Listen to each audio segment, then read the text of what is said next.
சென்னையிலிருந்து மதுரை புறப்பட்ட இண்டிகோ விமானம் இயந்திர கோளாறு காரணமாக மீண்டும் சென்னை விமான நிலையத்தில் தரையிறங்கியது.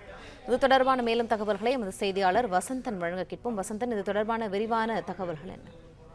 வணக்கம். இயந்திர கோளாறு காரணமாக மதுரைக்கு சென்ற விமானம் மீண்டும் புறப்பட்ட சென்னை விமான நிலையத்திற்கே திருப்பிவிடப்பட்டுள்ளது. அதாவது இன்று சென்னை விமான நிலையத்திலிருந்து இந்த புறப்பட்ட விமானங்கள் மற்றும் ஒரு சில விமானங்களும் ரத்து செய்யப்பட்டுள்ளது. அதாவது சென்னை விமான நிலையத்திலிருந்து இன்று காலை 9:45 மணிக்கு டெல்லி செல்ல வேண்டிய ஏர் இந்தியா விமானம் மற்றும் இன்று காலை 10:10 மணி அளவில் தூத்துக்குடிக்கு செல்ல வேண்டிய ஸ்பைஸ் ஜெட் விமானம், சென்னையிலிருந்து மும்பை செல்ல வேண்டிய ஏர் இந்தியா பயணிகள் விமானம் ஆகிய விமானங்கள் நிர்வாக ரீதியாக ரத்து செய்யப்பட்டதாக தகவல்கள் தெரிவிக்கப்பட்டிருந்தது.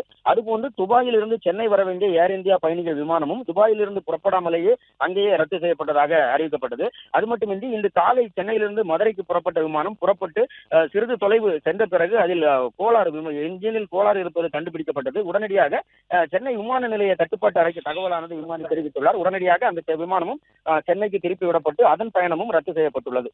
பிளே ஸ்டோர் மற்றும் ஆப் ஸ்டோரில் இருந்து பாலிமர் செயலியை QR கோடு மூலம் பதிவிறக்கம் செய்யுங்கள். செய்திகளை உடனுக்குடன் பெறுங்கள்.